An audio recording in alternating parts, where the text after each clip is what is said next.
Bien, esta es una arritmia que también yo podría haber dicho, pues, la arritmia más frecuente supraventricular. La arritmia más frecuente supraventricular es esta, pues la arritmia sinusal. También podría ser, en vez de decir taquicardia sinusal, esta podría ser, ¿no? La más frecuente. ¿Por qué? Porque esta la hemos tenido todos también en la vida. ¿Qué cosa es una arritmia sinusal? Es una arritmia que se produce debido a la inspiración y a la expiración. Cuando uno inspira y expira, discretamente el QRS se alarga o se acorta.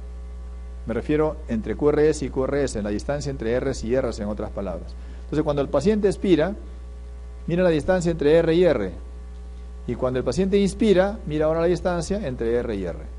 Aquí el paciente tiene un ritmo, pero cuando expira hay arritmia, ¿no? Comienza a haber alteración. Entonces, ¿esto es una arritmia? Sí. ¿Es supraventricular? Es una condición más que si es supra o infraventricular. Es una condición fisiológica, se ve más frecuentemente en niños. Esto no requiere tratamiento para nada. Y también la podemos hacer nosotros, ¿no? Inspiren profundamente, van a ver que empieza a latirse más rápido el corazón, y si expiran más lento, baja o disminuye discretamente la frecuencia cardíaca.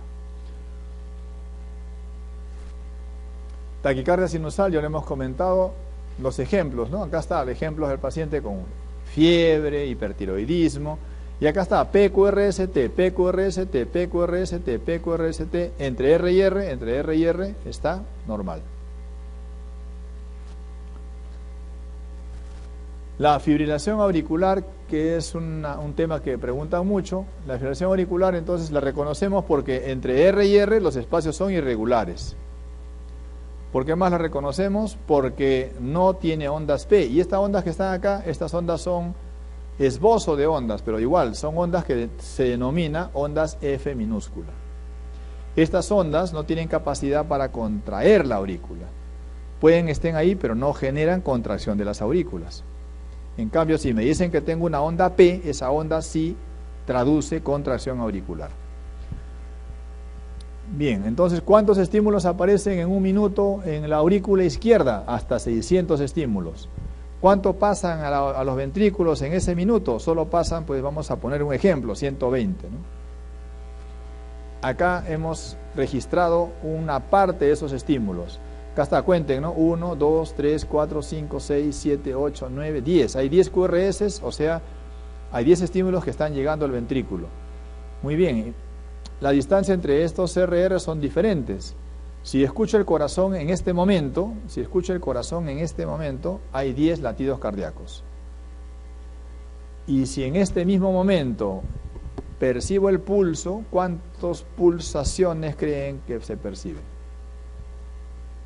¿10 latidos cardíacos en el corazón? Sí, con el estetoscopio. Pero al mismo tiempo percibimos los pulsos. ¿Cuántas pulsaciones tendría que haber? 10, pues no es cierto, si hay 10 latidos. No hay 10, en la FA no hay 10, frecuentemente hay menos de 10, 9, 8, 7. ¿Por qué? Porque no todos los latidos cardíacos tienen traducción de pulso. ¿Por qué? Porque tal vez miren por ejemplo, es un latido cardíaco que fue tan rápido después del segundo, de acá, o sea, fue muy rápido, y este latido cardíaco no le dio tiempo previamente para que se llene bien, o sea, la diástole fue tan corta que no se llenó adecuadamente el ventrículo, y cuando ese se contrae, la cantidad de sangre que sale es poca o escasa, y eso no permite que este latido se traduzca como un pulso.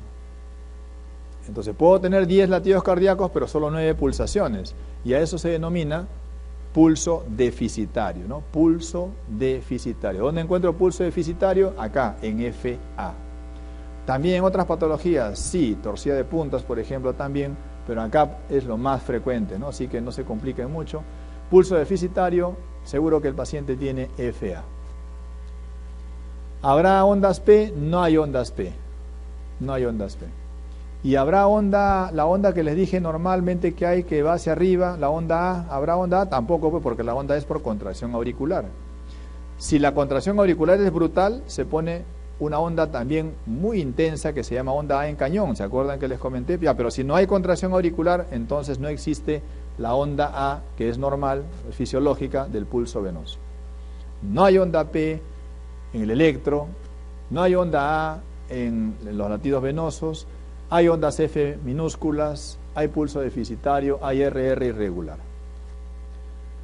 Bien, la FA es una patología que puede ser persistente, permanente, y en ese caso le denominaremos pues crónica, habitualmente cuando la FA tiene 6 meses o más de persistencia, pero pueden ser FA agudas, ¿no? FA agudas o FA que aparecen y desaparecen. Y no tienen causa, ¿no? Frecuentemente esta FA paroxística puede aparecer en gente joven. Y la razón de la FA paroxística se sospecha que es por unos focos arritmogénicos que están en la desembocadura de las venas pulmonares.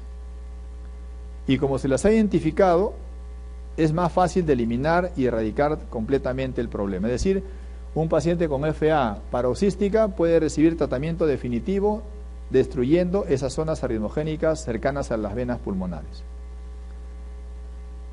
Para poner una idea, un ejemplo, no tengo el dato exacto, pero de 100 pacientes con FA, 1 o 2 o 3 tal vez son paroxísticas. FA agudas serán pues unas 10. El resto, 85 o 90 de ellas son FA crónica. O sea, la mayoría de pacientes tienen FA crónica en realidad y el resto pues es menos, ¿no? ¿Cuándo ocurrió una FA aguda, ¿no? que aparece con una etiología? Casi hay una etiología, algo que lo desencadena. Por ejemplo, ¿no? Dicen, me faltan 4 meses todavía, 5 meses para el examen, ¿no? Todavía, faltando un par de meses de estudio, ¿no? Y una semana antes dice, uy, me falta un montón, y compra pues sus latas de Red Bull, ¿no? Por 100 latas de Red Bull para las últimas 2 semanas. No es una broma, yo lo he visto, hemos tenido un residente el otro día que ha hecho por una taquicardia paroxística supraventricular, no FA, ¿no? Una TPCV ha hecho por cocaína, digo por cafeína, ¿no? Por café, también puede ser por cocaína, pero por cafeína. O sea, la cafeína en el Red Bull, las concentraciones son tremendas, ¿no? Tremendas. Entonces, si usted exagera, y lo digo desde ahorita, por favor, no exagere en las últimas semanas, ya no, mejor empiece desde ahorita a revisar, no deje acumulado nada. Entonces, cuando ya los estudiantes comienzan a tomar mucha cafeína en los días previos del examen, hacen bastante FA aguda. Claro, se resuelve todo, ¿no? Pero se asusta bastante, todos los papás se asustan brutalmente. Entonces, cualquier estrés también emocional, postcirugía, electrolitos, ¿no? Todo esto, al alcoholismo, ¿no? Ingesta tremenda de alcohol, también se le pasa la mano a veces a la gente y viene con FA. Nunca han tenido un problema cardíaco, ¿no? Su corazón está perfecto, pero hace una FA. Entonces, como ven, las causas son diferentes. Y cuando preguntamos causas de FA, estamos preguntando en realidad por FA crónica. Entonces, ¿y las causas de la FA crónica? Hipertensión, estenosis mitral, cardiopatía, no está acá, de repente cardiopatía isquémica, efectivamente no está acá, pongan por favor cardiopatía isquémica como tercera causa, hipertiroidismo, que sería otra causa importante, y el EPOC, ¿no? El EPOC también puede condicionar en estos pacientes, ¿no? O sea, el EPOC está más asociado sobre todo a Flutter, como dije, pero también está asociado a FA. Entonces, cuando les preguntan causas de FA, usted se pregunta, ¿me están diciendo la paroxística, la aguda, la crónica? No, si no le dicen nada, es la crónica, en este caso. Claro, no siempre es la crónica, puede ser que sea agudo, lo veremos cuando...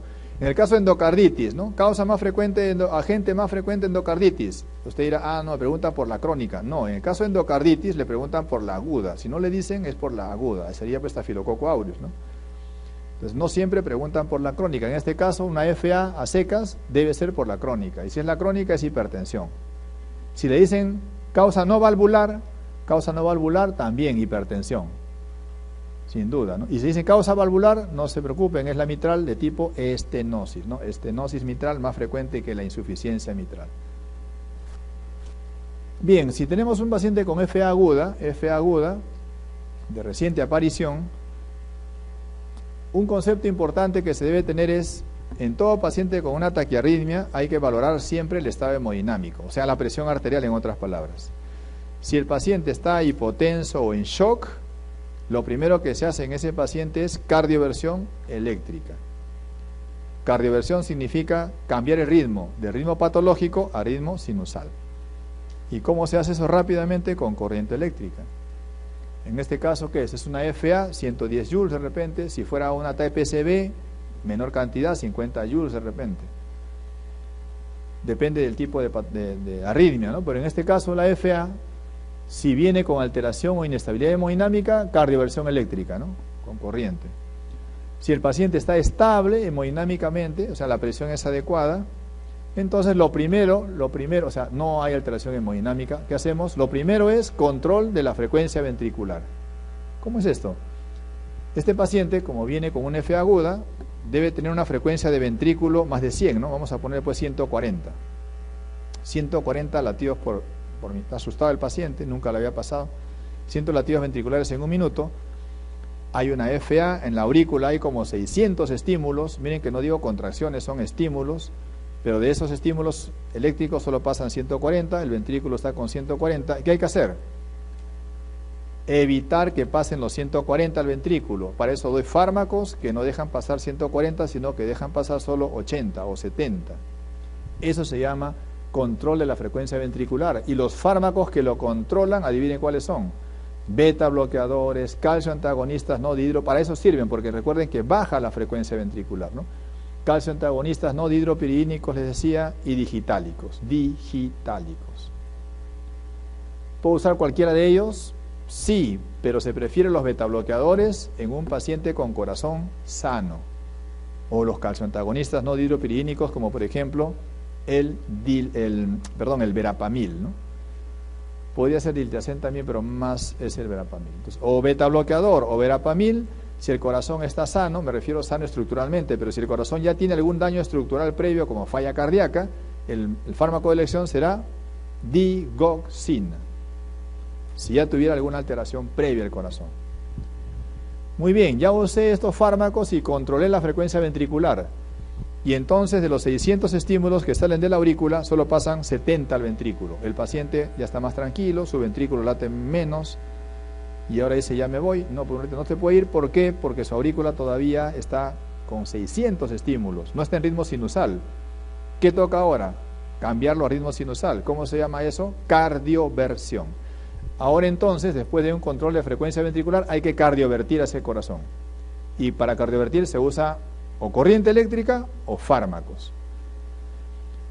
Pero antes de hacerlo, usted le pregunta al paciente, ¿hace cuántos días ya empezó este problema? Recién nomás, ayer, ¿no? Ayer, hace 2 días. Ah, ya. Si tiene menos de 48 horas de haber empezado la FA, hay poco riesgo que se forme trombos en la aurícula izquierda.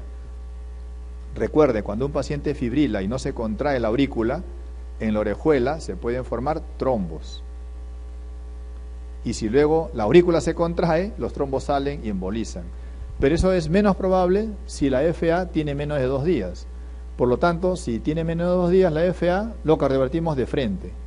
En cambio, si tiene más de 2 días, antes de cardiovertir, anticoagulamos. Bien, entonces tiene menos de 2 días nada más la FA, lo cardiovertimos, ¿no? Corriente eléctrica o fármacos. Si va a ser por corriente eléctrica, se seda al paciente primero, ¿no? Porque la corriente eléctrica produce dolor y molestias. Se seda, se hace cardioversión por corriente eléctrica o por fármacos. ¿Y qué fármacos son los que cardiovierten? Se puede usar, miren, flecainide o propafenona, ¿no? ¿Se acuerdan que les dije que son antiarrítmicos ventriculares que se pueden usar en algunas supraventriculares como la FA? Bueno, acá se usan. Pero flecainide y propafenona se usa si el corazón está estructuralmente bien, es un corazón sano, de gente joven como ustedes. Pero si el corazón está dañado, o sea, si hay insuficiencia cardíaca, ¿no? Insuficiencia cardíaca positiva, sí. Si hay insuficiencia cardíaca en este corazón, el fármaco de elección para cardiovertir es amiodarona. Amiodarona, o desde hace unos 15 años o 12 años, Vernacalant, que en nuestro medio no se usa mucho, pero en otros países sí. Amiodarona, entonces, cardioversor en un corazón un poco dañado, y flecainide o propafenona en corazón sano. No olviden que si tiene más de 2 días, se anticoagula primero, un par de semanas tal vez, se cardiovierte, y después de cardiovertir se sigue anticoagulando 3 o 4 semanas, y ahí se suspende la anticoagulación. En un paciente con F aguda no se debe anticoagular más de 4 semanas después de la cardioversión. Mucho cuidado. Entonces, solo para precisar, porque a veces igual queda un poco confuso, beta bloqueadores, calcioantagonistas no dihidropiridínicos como verapamil y digitálicos, ¿son fármacos cardioversores? No, no son fármacos cardioversores, son fármacos que controlan la frecuencia ventricular. ¿Y quiénes son los fármacos cardioversores? Flecainide, propafenona, amiodarona o vernacalán. Estos son los que hacen que el corazón que está en FA cambie a ritmo sinusal, que es lo que finalmente queremos llevar en el paciente. Si tiene una FA crónica, que es lo más frecuente que hay, si tenemos una FA crónica, aquí el paciente ya no se le cambia el ritmo, el paciente queda en FA. Como que sí, queda en FA el paciente. Pero ¿cómo lo vamos a dejar en FA? Sí, pues, porque a ver, cámbiale el ritmo a esa aurícula dilatada, ya esclerosada, dañada, cámbiale el ritmo. No puede, queda en FA ese paciente. Por más que usted le dé fármacos cardioversores, ya cardiovierte, pero a la semana otra vez FA. Entonces, conclusión, los pacientes con FA crónica ya no se cambia el ritmo, se deja en ritmo de FA. Pero lo que sí hay que hacer, ¿qué cosa es? Controlar la frecuencia cardíaca. Y ya saben cómo se controla la frecuencia cardíaca. Si hay insuficiencia cardíaca, ¿cuál es el fármaco de elección? Digital. ¿Se acuerdan? FA con falla cardíaca digital. Vimos falla cardíaca ayer. ¿Qué dijimos? Falla cardíaca, ¿cuándo usamos digital? Cuando está asociada a FA. Acá estamos viéndolo pues al revés, ¿no? Acá tenemos FA, ¿cuándo usamos digital? Cuando tiene falla cardíaca. Si no tiene falla cardíaca, ya saben, beta bloqueador o calcio antagonista, no dihidropiridínico, verapamil. Ya, pero entonces la frecuencia ventricular ahora está en 70, perfecto. ¿El paciente está fibrilando? Sí, ahí quedó todo. No, porque el paciente está fibrilando, toda su vida va a fibrilar. ¿Cuál es el riesgo de un paciente que fibrile? Que forme trombos dentro de la aurícula. ¿Y qué hay que hacer ahora para evitar que forme trombos o porque el trombo que está ahí no crezca más? Anticoagulamos. Y aquí sí, la anticoagulación es de por vida. Un paciente con FA crónica debe ser anticoagulado de por vida. Mientras están terminando de escribir de por vida, debo aclarar algo. Todos los pacientes deben ser anticoagulados de por vida, la mayoría, pero no todos. ¿Y cuándo anticoagulo de por vida? Si el paciente tiene una FA que depende de la válvula mitral, sí, se acabó, no necesito más datos. O sea, si el paciente tiene una FA por estenosis mitral, anticoagulo de por vida. Si hay un corazón, mejor dicho, una aurícula izquierda grande, más de 5 centímetros de diámetro, eso ocurre frecuentemente en insuficiencia mitral, entonces también lo anticoagulo de por vida. Ya está, no requiero más datos. Pero ¿qué pasa si la FA no es por causa valvular, ¿no? Porque así también se llama esto, no es por causa valvular, sino es por causa de hipertensión u otras. Si es por otras causas que no son valvulares, para anticoagular o no, debo valorar el riesgo de trombosis. Y ese riesgo de trombosis se ha valorado a través de un score llamado CHAS-2-VASc.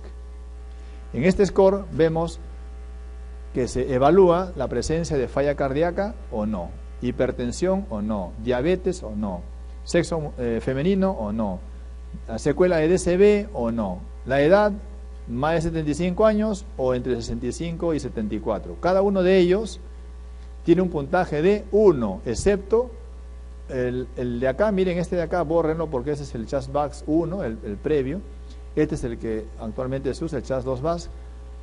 Pues todos tienen 1, menos la edad, 75 años o más, el puntaje es 2, y antecedente o secuela de DCB o stroke, o TIA inclusive, puntaje 2. Entonces, ¿cuántos puntos tiene que acumular el paciente para que reciba anticoagulación de por vida? 2. O sea, basta que el paciente tenga 75 años y FA, anticoagulación de por vida. Basta que el señor tenga 40 años y secuela de DCB, 2 puntos, anticoagulación de por vida. Si tiene un punto se valora. Las guías clínicas ahí señalan, ¿no? Se le puede dar solo aspirina o solo observación. Y si tiene nada, 0, nada, pues observación también, nada más, pero en realidad ahí es más juicio clínico, ¿no?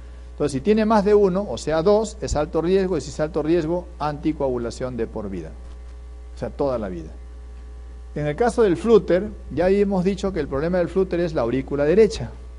En el flúter vamos a encontrar ausencia de ondas P, pero hay unas ondas F, como estas, por ejemplo, ondas como si fueran dientes de serrucho. Acá también las vemos, ¿no?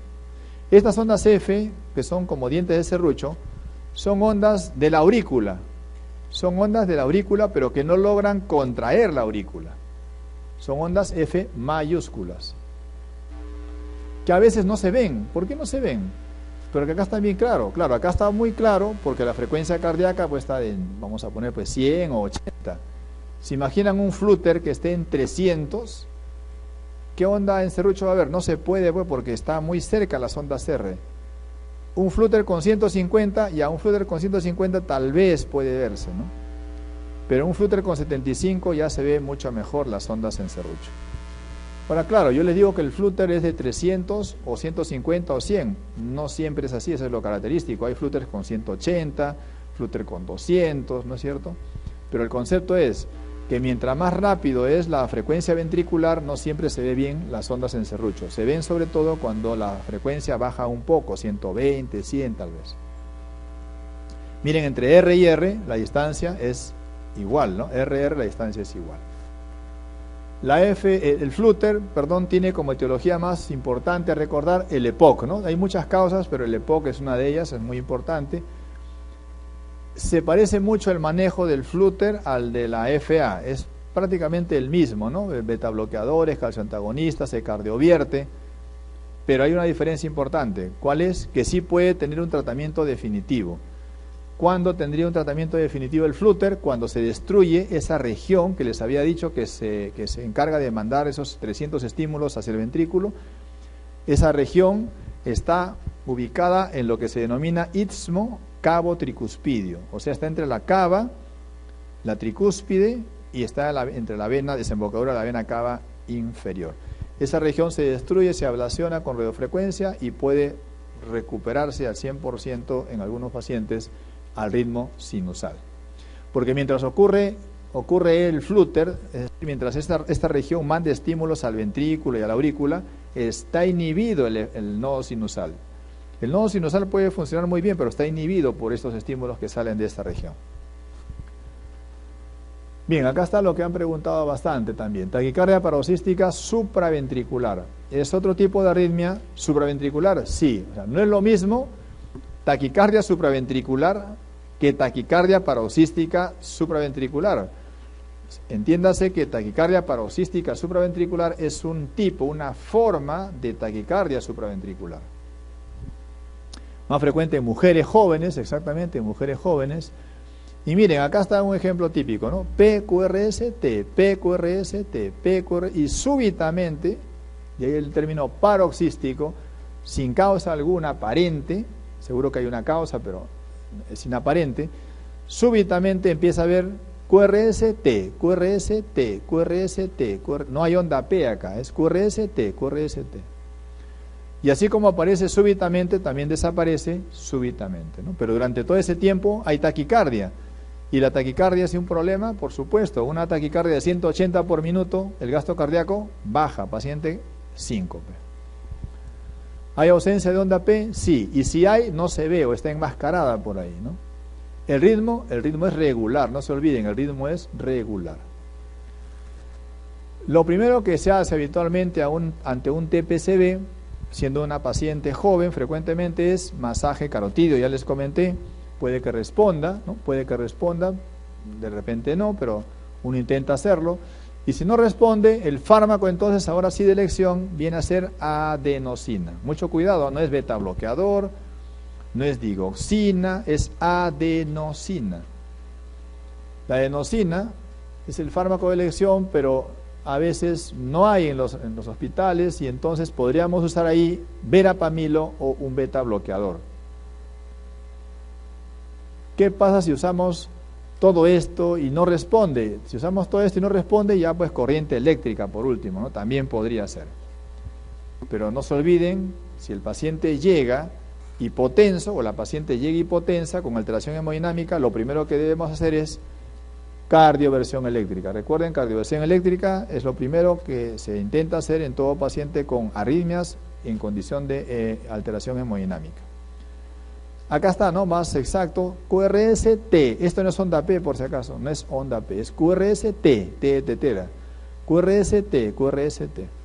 ¿El QRS es ancho o no? No es angosto. Entonces, ¿será supraventricular o es supraventricular, no? La taquicardia paroxística supraventricular, justamente es supraventricular como dice su nombre, solo que esta es paroxística, aparentemente sin etiología. Bien, ¿qué es lo que pasa? ¿Cómo se origina?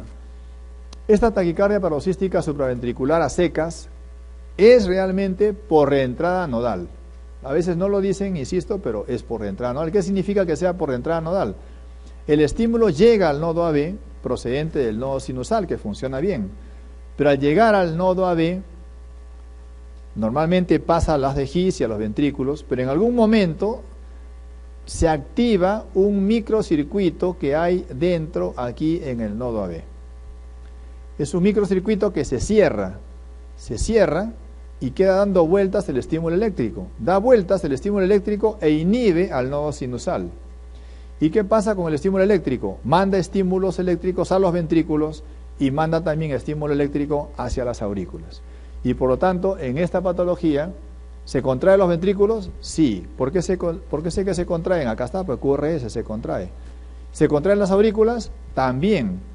Pero acá no se ve porque se contraiga, no hay ondas P. Sí, pues acá no hay ondas P, no hay porque no se ve, pero sí hay. Sí hay contracción auricular, sí hay onda P, pero es opacada por el QRS que está aquí.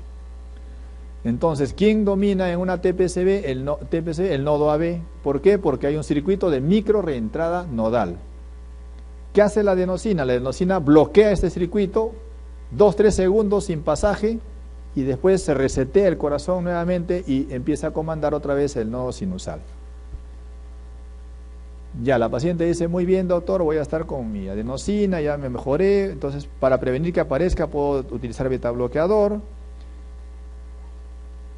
Pero después la paciente dice, pues, ¿qué pasa? Estoy caminando en la calle y me caigo. Y eso puede pasar, ¿no? Porque a veces, por más fármaco que dé preventivo, puede que se presente la TPCB, hace síncope y puede tener un accidente. Entonces, se le plantea tratamiento definitivo, ¿cuál será? Destrucción, ablación del circuito intranodal. Destruyendo el circuito intranodal, ya no aparece nunca más el problema, ¿no? Puede que se le pase la mano al colega y bloquee todo y ahí sí, pues más bien ya de una TPCB pasa un bloqueo AB. Bueno, ya con marcapaso irá, pero ya no, al final ha pasado eso como evento adverso, pero es rango mínimo, ¿no? Yo sospecho que acá debe haber 1 o 2 colegas probablemente con TPCB. Es muy frecuente esta patología, por si acaso. No les va a decir, pues no, a ver quién es, no les va a decir. Yo, por ejemplo, tengo prolapso de válvula mitral, ¿no? De casualidad me encontraron y me chequeo siempre porque un prolapso de válvula mitral puede evolucionar hacia una insuficiencia mitral, ¿no? Así que igual, y acá está, ahora sí vemos lo contrario. ¿Qué es lo contrario de lo que hemos estado viendo? Imagínense que el PR ahora está corto, PR entre 0,2 y 0,20, acá tiene 0,12, corto. Si es corto, entonces el PR corto va a ser porque el estímulo eléctrico pasa muy rápido hacia el ventrículo. Y al pasar muy rápido hacia el ventrículo, entonces no demora tanto, bypassea al nodo AB y por eso el PR es corto. Se llama eso síndrome de preexcitación y el ejemplo típico es el Wolff-Parkinson-White. Acá está, ¿no? Acá está el nodo sinusal, nodo AB, haz de His, sus ramas. Normalmente el estímulo viene de acá, ¿no? Del nodo sinusal al AB y se va. Pero en el Wolff-Parkinson-White hay un haz accesorio. Puede ser en el lado izquierdo o derecho, no importa. Acá lo hemos dibujado en el lado izquierdo. Ese haz accesorio permite que el estímulo, fíjense que está acá en el nodo sinusal, pase violentamente y de forma rápida al ventrículo sin pasar por acá. ¿Qué? ¿Y el estímulo ahora no pasa por acá? También pasa por acá, pero le gana el estímulo que sale de acá, le gana en pasar por acá y llega primero y despolariza a una región del ventrículo. Entonces miren lo que tenemos acá en este electro, en este pedazo de electro. Tenemos la onda P porque hay contracción auricular, pero miren, después de la onda P, ¿hay acaso segmento PR? No hay segmento PR. ¿Por qué? Porque empieza inmediatamente la contracción auricular. Acá está, ¿no? Se contrae la aurícula, el estímulo va pasando al ventrículo y ni bien llega, despolariza. Ha pasado más rápido que el estímulo que pasa por acá. No hay entonces retraso del estímulo cuando pasa por acá. No hay segmento PR. Y esta pequeña parte del R, la primera porción del R, es la despolarización de esta región de los ventrículos dado por el haz de Kent. Haz de Kent se llama el haz anómalo o accesorio de Wolff-Parkinson-White.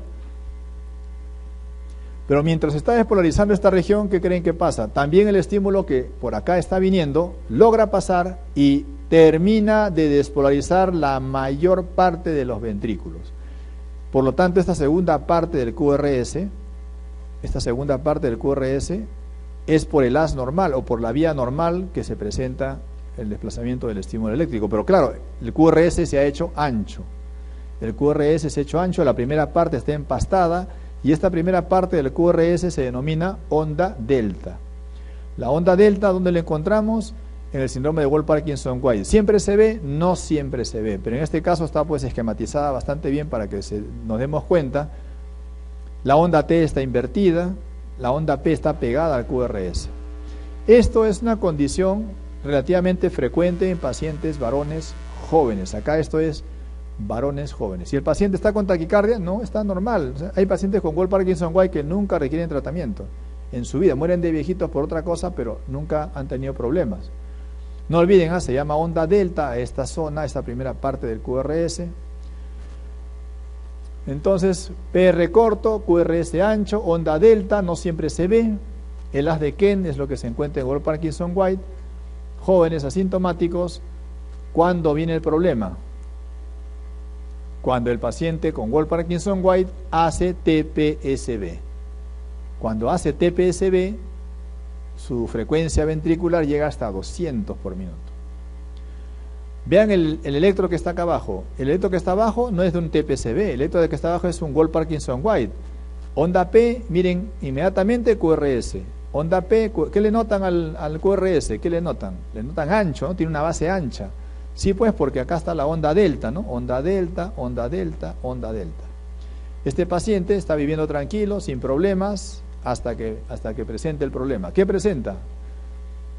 Miren, si este estímulo que viene por acá, por el haz de Kent, ¿no? Si el estímulo que viene por acá, el haz de Kent, regresa por acá, o sea, viene por, bueno, vamos a ponerlo aparte, lo más frecuente primero, ¿no? Lo más frecuente es la forma fisiológica que viene el estímulo por acá, también por el haz de Kent, por acá incluso llega más rápido, pero ¿qué pasa si en una de esas la repolarización del haz de Kent se demora, no pasa el estímulo muy rápido? Entonces el estímulo de acá viene y regresa por acá. Regresa por acá y luego regresa por acá y se cierra el macrocircuito. Este es un macrocircuito. Y entonces se genera un macrocircuito de reentrada por el haz anómalo, se inhibe el nodo sinusal y ahora este macrocircuito es el que va a dar estímulo a la aurícula y al ventrículo, a la aurícula y al ventrículo. Esto ocurre acá entonces, ¿no? Nodo AB baja, haz de Kent y se hace marcos. Y miren lo que se genera: taquicardia paroxística supraventricular, parecida a la TPCB, ¿no? Parecida a la TPCB que hemos visto en mujeres, ¿no? Parecida a esta. Muy parecida, ¿no? Y entonces, esto es así porque es un mecanismo que le llaman ortodrómico, es decir, que el mecanismo, el estímulo viene por donde tiene que pasar fisiológicamente y luego regresa de esta manera. En cambio es antidrómico cuando el estímulo que baja por el haz de Kent engancha con el haz o con el circuito normal y entonces genera este macrocircuito. Si es así, empieza igual la taquicardia y miren el tipo de taquicardia o miren el tipo de QRS que se presenta. Un QRS ancho, ¿no? Un QRS ancho. ¿Es una taquicardia paroxística supraventricular? Sí. ¿Por qué es paroxística? Porque ha aparecido súbitamente. Esto de acá no hay una causa. Súbitamente eso se engancha. Ya, pero tiene QRS ancho. ¿Qué hemos dicho? Que los QRS anchos son ventriculares. Sí, pero no todos. Yo por eso les dije, QRS ancho frecuentemente o casi siempre es ventricular. Casi siempre, frecuentemente. No siempre, porque hay algunos QRS anchos que no son supraventriculares. Ejemplo, este TPCB que se ve en los pacientes con Wolff-Parkinson-White. Entonces, el Wolff-Parkinson-White no es una TPCB, es una condición. Y ese Wolff-Parkinson-White puede desencadenar TPCB de esta forma si es ortodrómica, que es lo más frecuente, o antidrómica, que es menos frecuente. Bueno, asociado a ese haz anómalo está la enfermedad de Eisenstein. O sea, un paciente con Wolff-Parkinson-White puede tener asociado la enfermedad de Eisenstein. Así como los pacientes con TPCB, están asociados al prolapso de válvula mitral, ¿no? Los TPCB en mujeres, me refiero, están asociados a prolapso de válvula mitral. Los TPCB en hombres están asociados a una enfermedad de Eisenstein. No requiere tratamiento. Si el paciente solo tiene Wolff Parkinson White, no requiere tratamiento. Cuando hace taquicardias, ahí sí. Adenosina, verapamil, liltiazem. Cuando tiene que cardiovertirse, procainamida, amiodarona. Y el tratamiento definitivo es destruir el haz anómalo, ¿no? Destruir el haz de Kent con ablación por catéter. Taquicardia ventricular monomorfa y polimorfa, ya lo hemos comentado, monomorfa y polimorfa. Monomorfa, postinfarto de miocardio, tratamiento, lidocaína. Polimorfa, prolongación del QT largo frecuentemente o por hipomagnesemia, hipocalcemia, ¿no? Que dijimos que prolongan el QT y eso desencadena torsión de puntas. ¿Cuál es el tratamiento? Sulfato de magnesio. Entonces, taquicardia ventricular monomorfa, tratamiento lidocaína cuando el cuadro es agudo, cuando es infarto de miocardio agudo. Porque si el cuadro es isquémico crónico, el tratamiento es procainamida. Repito, cuando el infarto es agudo, lidocaína. Cuando la isquemia es crónica, procainamida o amiodarona. Pero cuando es agudo, postinfarto agudo de miocardio, lidocaína. Entonces, ¿cuándo uso sulfato de magnesio? Cuando tengo una taquicardia ventricular polimorfa, ¿no? Ahí uso sulfato de magnesio. Acá está una torcida de puntas, miren. Grande, pequeño, pequeño, grande, grande, grande, pequeño, pequeño. O sea, va aumentando, disminuyendo la torcida de puntas. Hay algunas patologías, entonces, que debemos recordar que dependen de los canales iónicos. Y acá está, síndrome de QT largo. Síndrome de QT largo puede ser congénito o adquirido. La causa más frecuente, comentamos, hipomagnesemia, hipocalcemia, hipopotasemia. También se da por fármacos, ¿no? Antidepresivos tricíclicos, procinéticos, algunos antibióticos, la eritromicina, lo han preguntado en el ENAN hace como 10 años. No olviden que el síndrome de QT largo puede producir torsión de puntas y eso causa fibrilación ventricular y eso causa muerte súbita. Para prevenir esto, ¿qué usamos? Desfibrilador automático implantable. Un QT corto también puede dar torsión de puntas, pero en el QT corto recordar que el problema sobre todo se ve por hipercalcemia e hiperpotasemia. Menos frecuente por hipomagnesemia, pero sobre todo por hipercalcemia, ¿no? Para evitar que ocurra esto, para evitar que aparezca torsión de puntas y luego muerte súbita, desfibrilador automático implantable. Y en el caso del síndrome de Brugada, que también es una canalopatía, básicamente por falla del canal de calcio, estos pacientes también hacen muerte súbita. Lo reconocemos por un bloqueo incompleto de rama derecha, ¿no? Como vemos acá. Un síndrome de Brugada también puede producir torsión de puntas y por producir torsión de puntas, muerte súbita. Tratamiento, implantación de un desfibrilador automático, DAI, el manejo de DAI. En conclusión, en las canalopatías, ya sea QT corto, QT largo o síndrome de Brugada, es fundamental implantar un desfibrilador automático implantable, implantado, porque eso previene causa de la muerte súbita del paciente. Manifestación clínica más precoz en intoxicación digital, tubo digestivo a través de hiporexia, ¿no? Hiporexia. La letra D, hiporexia, ¿no? También hay xantopsia, pero es una condición sobre todo en intoxicación crónica. La FA se debe principalmente a las siguientes causas. ¿Cuáles? Principalmente a, excepto, ¿no? Excepto. ¿Cuál hemos mencionado en la FA? Hipertensión, la primera causa en la FA crónica. Luego, cardiopatía isquémica junto con estenosis mitral. Acá está, estenosis mitral. Cardiopatía isquémica, hipertiroidismo, la que no cuadra es la cardiomiopatía obstructiva. Esta no es una condición que desencadene frecuentemente una FA. Eso no va como etiología de la FA. En caso de fibrilación auricular con respuesta ventricular alta o rápida, ¿cuándo se habla de una FA de una FA con respuesta ventricular rápida o alta? Cuando de los 600 estímulos pasan más de 80 al ventrículo. Si pasan más de 80, puede ser 90, ojo, digo 80, puede ser 90, 100 más. Eso se dice que la respuesta ventricular es rápida.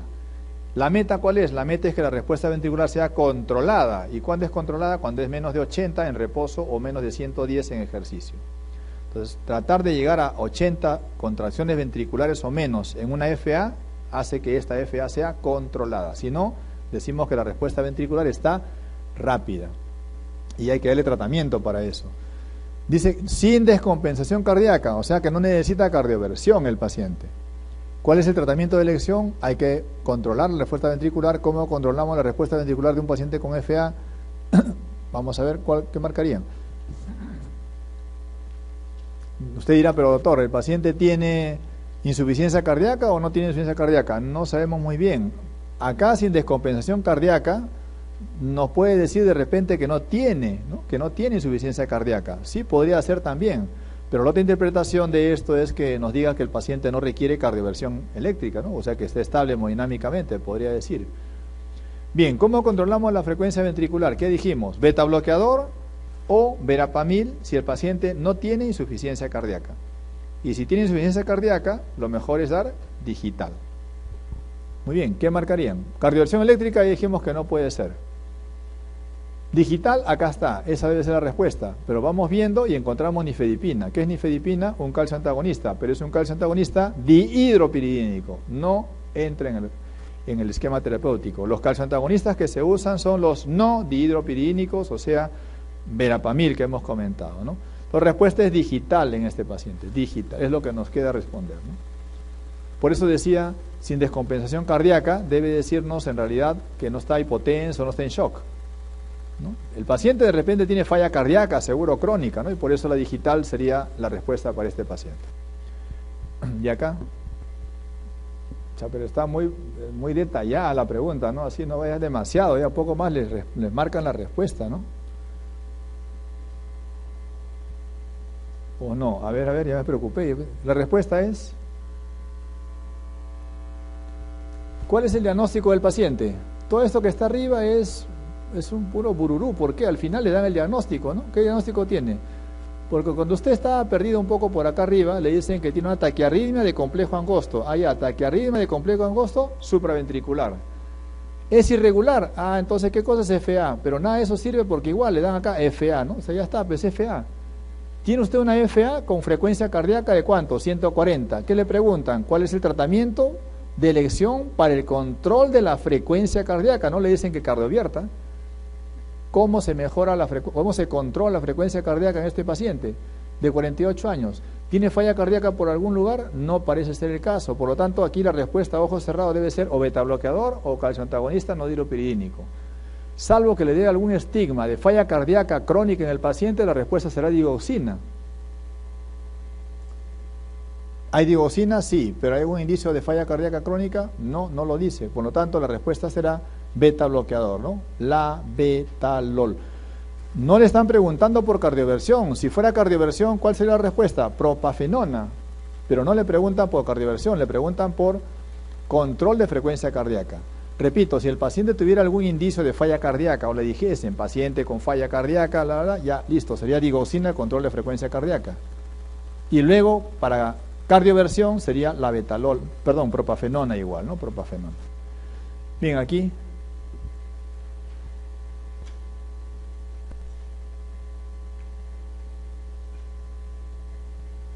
Aparece súbitamente y desaparece súbitamente.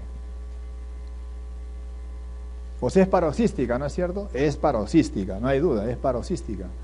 Buscan la que dice paroxística y marcan esa, pues no es cierto, ya está.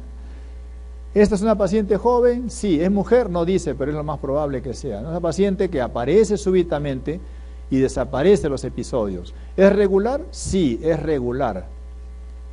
¿Qué pasaría si dijera que es irregular? Que aparece súbitamente, desaparece súbitamente, pero que es irregular. ¿En qué pensaríamos? En una FA paroxística. ¿No es cierto? Ahí sí sería una FA paroxística porque es irregular. Pero no, lo más frecuente es que pregunten por una taquicardia regular que aparece paroxísticamente, o sea, súbitamente y desaparece súbitamente. Respuesta, TPSB, taquicardia paroxística supraventricular. La digital produce cualquier tipo de arritmia, ya dijimos. ¿Por qué produce cualquier tipo de arritmia? Porque intenta bloquear el pasaje del estímulo, ¿no es cierto? Y ahí desencadena extrasístoles ventriculares, taquicardias auriculares, flúter, fibrilación auricular. Lea esto que está acá. ¿Cuándo ocurre un PR corto?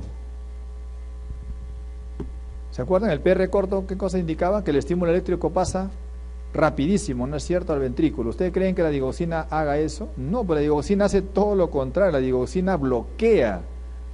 Entonces cuando me dicen que puede hacer un síndrome PR corto, pues está completamente equivocado. Lo que podría hacer es un PR largo, eso sí, porque el PR se va prolongando y se alarga porque bloquea. Lo que no podría hacer es un síndrome de PR corto, eso no se concibe con el uso de digoxina, ¿no? Todo lo demás puede hacer, ¿no? Paro sinusal, no dice paro cardíaco, dice paro sinusal, significa que la aurícula deja de mandar estímulos, ¿no? Por supuesto que el ventrículo, él latirá pues a su ritmo, ¿no? Si es que ocurre eso. A ver, el bloqueo AB de tipo MOBIS 2 es causado con mayor frecuencia por MOBIS 2, ¿no? Bloqueo de segundo grado MOBIS 2. Ese que no avisa, ¿no? Que súbitamente deja de conducir. Es por un infarto de miocardio anteroseptal, ¿no? En cambio el MOBIS 1 es cara inferior, debe decir inferior, cara inferior. Respuesta letra A. Respuesta letra A.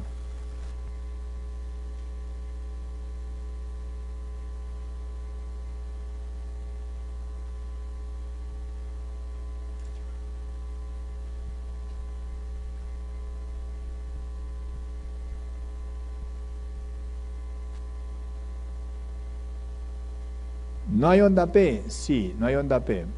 Eso es una ayuda en algún caso, ¿no? ¿Es tipo tensa? No, o sea, no requiere cardioversión eléctrica. El hecho que diga que le hacen maniobra vagal y no responde, no nos ayuda.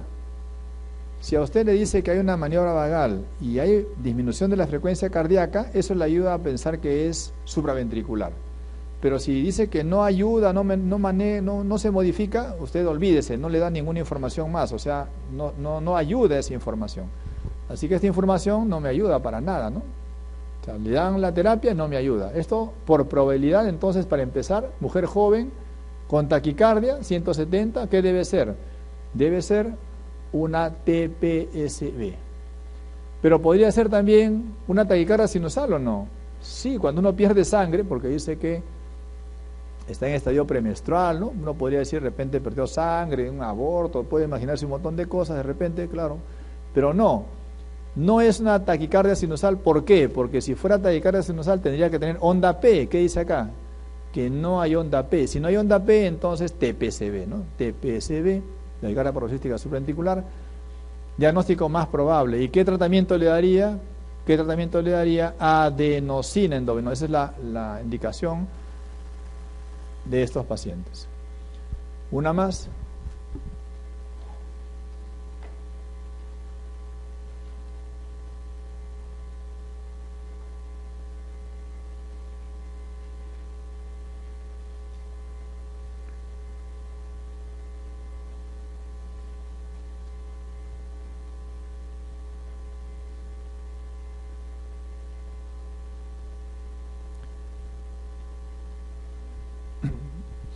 Bien, es una mujer de 80 años que viene por palpitaciones, mareos, palidez y disminución de la conciencia. En el electro, taquicardia de complejo angosto. Hasta aquí, donde dice complejo angosto y coma, ¿cuál es el diagnóstico? ¿En qué pensarían hasta acá? Donde dice angosto con coma. No lea más. ¿Cuál es la causa más probable de este cuadro? La causa más probable es una FA. Sin leer más, la causa más probable de una paciente de 80 años con palpitaciones, taquicardia, complejo angosto es una FA. ¿Por qué no es una FA? Porque luego, lean, ¿qué dice? Regular. La FA pues no es regular. Entonces, si no es FA, ¿qué debe ser? Flutter. El flutter es regular. Y usted dice, ¿pero no puede ser una TPSB? No, pues TPSB en un adulto mayor no hay, eso no existe. Eso se ve en gente joven. Conclusión. Si no es FA, es flutter. ¿Y por qué es flutter? Porque es regular. La maniobra de Valsalva permite disminuir la frecuencia ventricular apareciendo ondas clásicas de aleteo auricular. Aleteo o flutter son sinónimos, ¿no? ¿Por qué no se vio las ondas antes? Porque era 180 por minuto, y eso le dije. Cuando bajó la frecuencia, recién vieron las ondas en serrucho, ¿no? La maniobra de Valsalva es una maniobra vagal que también baja, es como hacer masaje carotidio. Pero a un adulto mayor usted no le puede hacer masaje carotídeo, dijimos. Entonces, maniobra vagal que empuje la paciente condiciona, digamos, un estímulo al vago y baja la frecuencia cardíaca, ¿no? Entonces, acá sí baja, pues muy bien, puede que no haya bajado, cierto, pero en este caso bajó y en eso se convierte. Ahora, perdón, pero bajó la frecuencia de 180 de repente a 70, pero no se convirtió, el flúter no se convirtió a ritmo sinusal. Pregunta, ¿cuál es la terapia indicada? O sea, preguntan cómo lo paso a ritmo sinusal. O sea, ¿cómo cardiovierto? ¿Está hipotensa la paciente? No dice, ¿no? Porque si no podría decirse cardioversión, ¿no? Bueno, cardioversión eléctrica. Pero acá no hay ningún fármaco cardioversor. La respuesta es cardioversión, ¿no? Probablemente por fármacos. O sea, lo que están preguntando es cuál es la terapia a continuación. Como ya controlé la frecuencia ventricular, lo que sí a continuación es cardioversión, eléctrica o por fármacos. No podemos saber porque no hay nada más, ¿no? Y acá.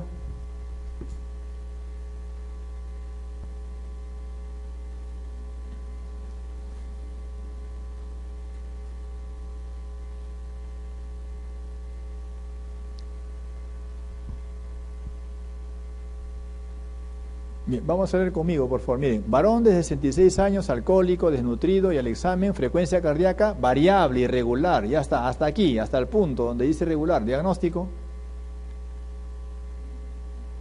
Irregular, diagnóstico. FA, no se compliquen. FA, si es irregular, debe ser FA. Por probabilidad es un adulto mayor, ¿no? Ya, pero más abajo dice que no es FA, pues, ¿no? Porque ¿qué dice más abajo? Taquicardia ventricular polimorfa tipo torcida de punta. Yo les dije que lo más probable era FA, pero no siempre un ritmo irregular es FA. En este caso nos dicen que es torcida de puntas. ¿Cuál es el tratamiento de torcida de puntas? Dijimos lidocaína, ¿no? Perdón, magnesio, lapsus. Lidocaína es para la infarto de miocardio agudo, lapsus. ¿Cuál es la terapia de primera opción en la arritmia ventricular causada por isquemia de miocardia? Acá sí, ¿no? Si es una isquemia de miocardio aguda, lidocaína. ¿Cuál de los siguientes hallazgos en el electrocardiograma determina el diagnóstico de fibrilación auricular? ¿Cuál es el que define una FA de todos los que están acá? ¿Un QRS ancho? No, me dice, pues peor. Un QRS ancho de ninguna manera va a ser pues supraventricular. Tendría que ser angosto para orientarme a una FA. Una onda P me orienta a una FA. En la FA no hay ondas P. Hacia trifásica, y no hay ondas P. Un supradesnivel del ST me dice que hay una FA. No. Me dice que puede una lesión. Una onda T aplanada me dice que es FA. No, lo que más se orienta aún a pensar, probablemente pueda que no sea, es una ausencia de onda P, ¿no? Si no hay onda P, puedo pensar en una FA. ¿Cuál es la arritmia supraventricular más frecuente? Acá está la pregunta de la discordia. Lo que marcó Aspefan es taquicardia sinusal. Lo que pensamos nosotros en la academia, los profesores que revisamos en su momento esta pregunta es fibrilación auricular. Si viene de nuevo, ¿qué van a marcar? La letra A. Pero si viene de nuevo exactamente así, ¿cuál es la arritmia supraventricular más frecuente? O sea, ¿por qué? Porque es de banco, ¿no es cierto? Pero si no viene así, por favor, ya saben que la respuesta debe ser FA, es lo más probable. Ahora, que pongan otra vez taquicardia sinusal, ya pues sería el mismo profesor o el mismo libro, ¿no? ¿La lidocaína es un anestésico local? Sí. ¿También se usa en arritmias? Sí. ¿En cuál? En las ventriculares. Bien, vamos a tocar estos dos temas que son bastante puntuales. El primero es aneurisma de aorta y el otro es disección de aorta. Bueno, el aneurisma es una patología que puede aparecer de manera bastante grave y crítica en la aorta ascendente, y cuando eso ocurre, en esta placa ven ustedes que el mediastino se hace ancho. Y aunque en este lugar no es muy frecuente, sí tiene mucho riesgo para la vida. ¿Por qué? Porque puede producir una ruptura importante, ¿no es cierto? Y producir entonces una hipovolemia y shock en realidad. Es más, este aneurisma puede condicionar una disección de aorta, y la disección de aorta del aneurisma ascendente puede complicar además con la válvula aórtica, lo cual traería una insuficiencia coronaria. Bien, pero a simple vista esto, bueno, un aneurisma podría ser, sí, es un aneurisma con o sin disección, podría ser un aneurisma en este caso. Los aneurismas se definen como aumento del diámetro de la aorta en más del 50%. Ahora, la aorta tiene diferentes lugares de medida y dependiendo en qué lugar esté, medimos, y si es más del 50% decimos que es un aneurisma. Hay también pseudoaneurismas, pero el aneurisma en definitiva es cuando las tres capas están dilatadas, las tres, no solo una de ellas, sino las tres. Las causas más frecuentes, aterosclerosis, es lo que determina la aterosclerosis, pero no es la única, también hay alteraciones propiamente del colágeno, enfermedad de Marfan, por ejemplo, es muy frecuente. Hay aneurismas micóticos, que en realidad son pseudoaneurismas y se producen por infecciones de la pared interna de la aorta. En una endocarditis puede haber luego una endoarteritis y eso condiciona aneurismas. Recuerden que se llama micótico no por un hongo, sino por la forma como se dilata este pseudoaneurisma. Frecuentemente es por bacterias piógenas. Vasculitis también pueden condicionar aneurismas, pero no olviden, más frecuente por aterosclerosis.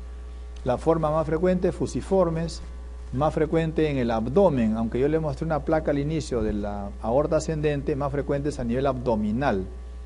¿Y en qué región? Por debajo del nacimiento de las arterias renales. Esa es la región donde podemos encontrar más frecuentemente, y es más frecuente en varones que en mujeres inclusive. Entonces acá está la localización aorta infrarrenal, ¿no? La localización más frecuente de los aneurismas de la aorta es en la aorta infrarrenal. 75% de las causas está a ese nivel. El diagnóstico es de casualidad, es al azar. El paciente viene por una molestia X, que puede ser la vesícula, por ejemplo, y a la palpación del abdomen se percibe una masa pulsátil. Cuando se investiga más, con una ecografía o un TAC, se encuentra en ese momento el aneurisma. Sin embargo, el aneurisma puede causar molestias, ¿eh? No es que no cause molestias, sí puede causar, por ejemplo, un aneurisma en el arco aórtico puede causar ronquera, un aneurisma en el esófago torácico puede causar disfagia, por ejemplo, ¿no? Entonces sí puede causar molestias, pero frecuentemente es asintomático y el diagnóstico es de casualidad. Cuando el aneurisma aún tiene menos de 5 centímetros, es muy raro que se rompa. Pero si tiene más de 5 centímetros, el riesgo de ruptura es muy alto. Si tiene más de 5 centímetros, el tratamiento es quirúrgico. Si tiene menos de 5 centímetros, como ya les comenté, el tratamiento beta bloqueador y observación periódica. Cuando se rompe el aneurisma, es fatal. El aneurisma que se rompe causa shock hipovolémico y muerte, con bastante probabilidad, si no llega a tiempo al hospital o a una emergencia donde esté capacitada para la operación, muerte, ¿no? ¿Por qué el aneurisma se rompe? Bueno, se rompe por un factor importante. El factor que desencadena el aneurisma típicamente es la placa ateromatosa, sí, pero lo que determina que se rompa es la presión arterial. Por ese motivo es importantísimo controlar la presión arterial en un paciente con aneurisma. Si no lo controlamos, el aneurisma va a aumentar cada vez más de diámetro y ese aumento de diámetro aumenta el riesgo de ruptura. El tratamiento, ya dijimos, si tiene menos de 5 centímetros, beta bloqueador, observación. Si tiene más de 5 centímetros, injerto de Dacron, ¿no? Por ejemplo, acá vemos las arterias renales que están saliendo. Acá está el aneurisma, que es la zona más frecuente por debajo o sea, en la aorta, pero por debajo del nacimiento de las renales. Y este es el injerto de Dacron en forma de pantalón que evita que esto se rompa. En cambio, la disección aórtica es un fenómeno diferente. La disección aórtica puede aparecer con o sin aneurismas, ¿eh? Pero también puede aparecer en pacientes con aneurismas. Es más, en el aneurisma la pared se debilita y la disección es mucho más fácil. Pero puede que aparezca sin aneurisma previo. ¿En qué consiste la disección de aorta? En el ingreso de sangre, de la luz arterial, en el ingreso de sangre a las paredes, al interior de la pared de la aorta.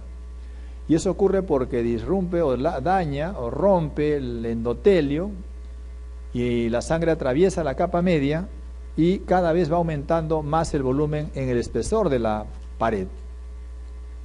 Ese aumento del espesor de la pared por sangre, que no va a circular a ningún lugar, hace que la luz de la arteria aorta, miren, o de sus ramas, comiencen a disminuir. La luz era normal, pero acá disminuye. Entonces, dentro de otras cosas, en la disección de aorta tenemos hipoperfusión de regiones o de órganos por la disección. Ya, pero ¿cuál es el síntoma más importante o el síntoma clásico de esta patología? El dolor intenso que el paciente tiene al producirse esta disección.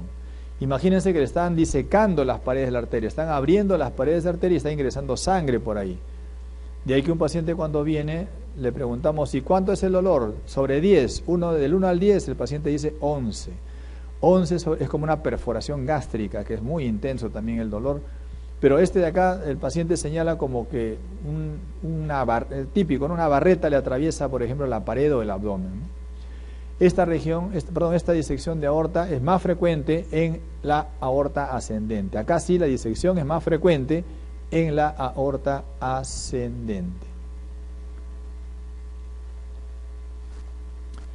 Entonces el problema que se origina básicamente de esta disección es porque hay una aorta, la capa media, que está con algún daño. ¿Qué daño tienen? Formalmente tienen la necrosis quística de la media. El paciente ya viene a veces con ello, viene de nacimiento, pero también puede ser adquirido. Y sobre ese problema de la capa media hay daño en la íntima. ¿Y quién es quien daña la íntima? La hipertensión. Entonces la hipertensión condiciona lesión en la íntima, y si la pared media de la aorta ya tiene esta necrosis quística que les comento, entonces se empieza a producir la disección. No en todo paciente ocurre disección de aorta, porque claro, si no, todo paciente hipertenso tendría disección. No, la disección ocurre en el contexto de un paciente con necrosis quística de la media, que puede ser adquirida o congénita. Estas son las condiciones entonces que debemos tener: hipertensión, enfermedades del colágeno, gestación, coartación de aorta, enfermedades inflamatorias. Todo ello condiciona la disección. ¿Dónde se localiza? Ya le dije, más frecuente la aorta ascendente, y esto es un problema serio porque cuando diseca la aorta ascendente va a dañar a la región de lo ostium de las coronarias, y el paciente hace insuficiencia de las coronarias y hace un SICA. Entonces los pacientes con disección de aorta de aorta ascendente pueden causar además un SICA, y muchas veces cuando el paciente tiene un SICA y además una disección de aorta, reciben fibrinolíticos, y eso es fatal. ¿Por qué? Porque hemos dicho que una disección de aorta contraindica el uso de fibrinolíticos.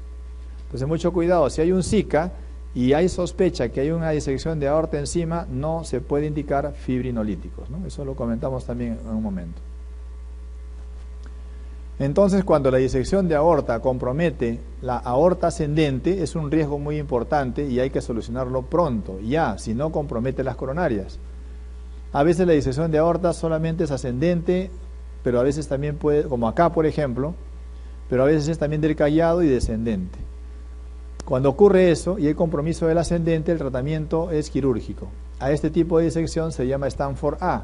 Toda disección que comprometa aorta ascendente es Stanford A y requiere tratamiento quirúrgico. En cambio, cuando no hay disección de aorta ascendente, aunque siendo amplia, muy amplia, no compromete ascendente, se denomina Stanford B.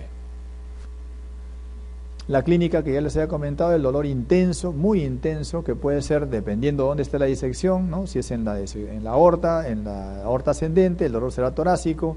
Si es en el abdomen, será un dolor abdominal. Puede causar entonces insuficiencia de la válvula aórtica. Si la disección se presenta a la subclavia, habrá pulsos asimétricos. Si la disección se va hacia la carótida, habrá compromiso neurológico. O sea, dependiendo hacia dónde se vaya la disección, habrá un compromiso de circulación. El primer elemento de apoyo diagnóstico frecuentemente es la ecografía transesofágica. Claro, siempre que la aorta ascendente o el callado sea pues la comprometida, ¿no? Pero ese es el primer elemento diagnóstico, de ahí que decimos que es el más sensible, pero no es el más específico. El más específico viene a ser un angioten o una angioresonancia. Y acá podemos ver entonces en estas imágenes, miren la aorta que está aquí, pero la luz solamente es la que está acá, y la parte que está aquí más oscura es la región de la sangre que está en el espesor de la pared. Esto mismo vemos acá, ¿no? Aunque se ve menos, toda la parte de adelante es la sangre que está en el espesor de la pared, que no circula, y lo que está atrás es la sangre que está en la luz de la aorta. Entonces el manejo de la disección aorta, como dijimos, cuando es un Stanford tipo A, tratamiento quirúrgico, injerto de Dacron lo más pronto posible, y cuando es un Stanford tipo B, hay que controlar igual la presión arterial, y en ese momento nitroprusiato de sodio y beta bloqueador. Si el cuadro continuo se presenta más la disección, puede ir ya a una endoprótesis también, pero de primera instancia aquí el manejo más importante es control de la presión arterial.